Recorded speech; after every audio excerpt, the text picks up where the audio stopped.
Luke chapter 23. And the whole multitude of them arose and led him unto Pilate. They began to accuse him, saying, We found this fellow perverting the nation, and forbidding to give tribute to Caesar, saying that he himself is Christ, a king. And Pilate asked him, saying, Art thou the king of the Jews? And he answered him and said, Thou sayest it. Then said Pilate to the chief priests and to the people, I find no fault in this man. And they were the more fierce, saying, He stirreth up the people, teaching throughout all Jewry, beginning from Galilee to this place. When Pilate heard of Galilee, he asked whether the man were a Galilean. And as soon as he knew that he belonged unto Herod's jurisdiction, he sent him to Herod, who himself was also at Jerusalem at that time. And when Herod saw Jesus, he was exceeding glad, for he was desirous to see him of a long season, because he had heard many things of him, and he hoped to have seen some miracle done by him. Then he questioned with him in many words, but he answered him nothing. And the chief priests and scribes stood and vehemently accused him. And Herod, with his men of war, set him at naught, and mocked him, and arrayed him in a gorgeous robe, and sent him again to Pilate. And the same day Pilate and Herod were made friends together, for before they were at enmity between themselves. And Pilate, when he had called together the chief priests and the rulers and the people, said unto them, Ye have brought this man unto me, as one that perverteth the people. And behold, I, having examined him before you, have found no fault in this man touching those things whereof ye accuse him. No, nor yet Herod. For I sent you to him, and lo, nothing worthy of death is done unto him.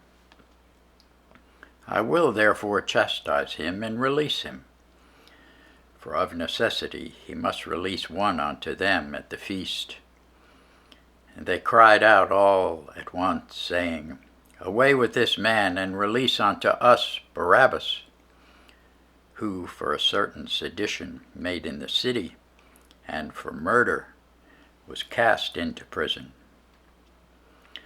Pilate, therefore, willing to release Jesus, spake again to them. But they cried, saying, Crucify him, crucify him. And he said unto them the third time, Why? What evil hath he done? I have found no cause of death in him. I will therefore chastise him and let him go. And they were instant with loud voices, requiring that he might be crucified. And the voices of them and of the chief priests prevailed. And Pilate gave sentence that it should be as they required. And he released unto them him that for sedition and murder was cast into prison, whom they had desired. But he delivered Jesus to their will. And as they led him away, they laid hold upon one Simon, a Cyrenian, coming out of the country, and on him they laid the cross, that he might bear it after Jesus. And there followed him a great company of people and of women, which also bewailed and lamented him. But Jesus, turning unto them, said, Daughters of Jerusalem, weep not for me, but weep for yourselves and for your children. For behold, the days are coming, in the which they shall say, Blessed are the barren, and the wombs that never bare, and the paps which never gave suck. Then shall they begin to say to the mountains, Fall on us, and to the hills, Cover us. For if they do these things in a green tree, what shall be done in the dry? And there were also 2 other malefactors led with him to be put to death. And when they were come to the place which is called Calvary,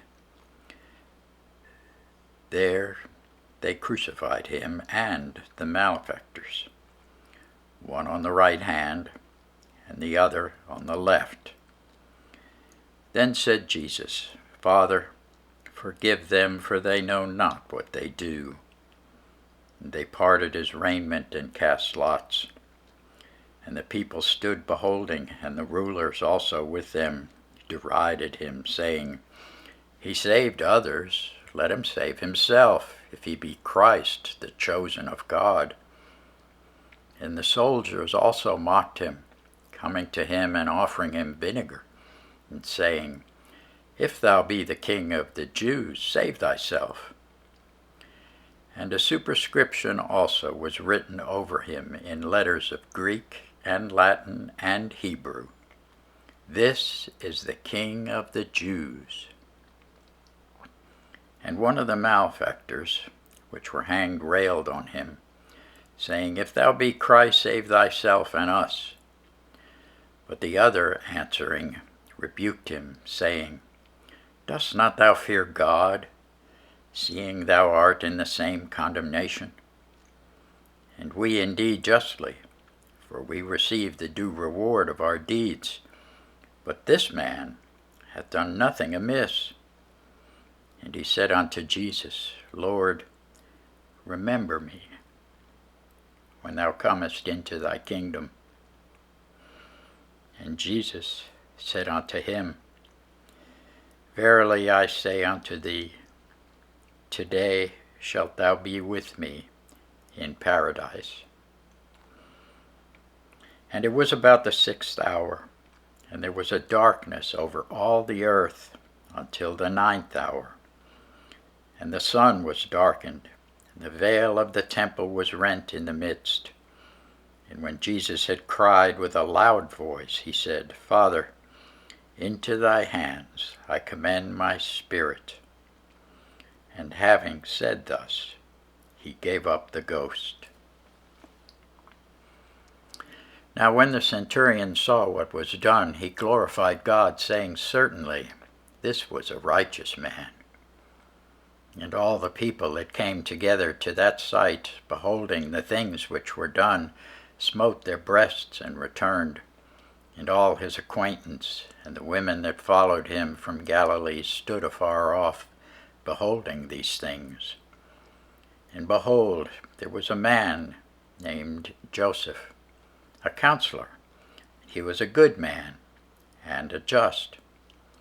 The same had not consented to the counsel and deed of them. He was of Arimathea, a city of the Jews, who also himself waited for the kingdom of God. This man went unto Pilate and begged the body of Jesus. And he took it down and wrapped it in linen and laid it in a sepulchre that was hewn in stone, wherein never man before was laid. And that day was the preparation, and the Sabbath drew on. And the women also, which came with him from Galilee, followed after, and beheld the sepulchre, and how his body was laid.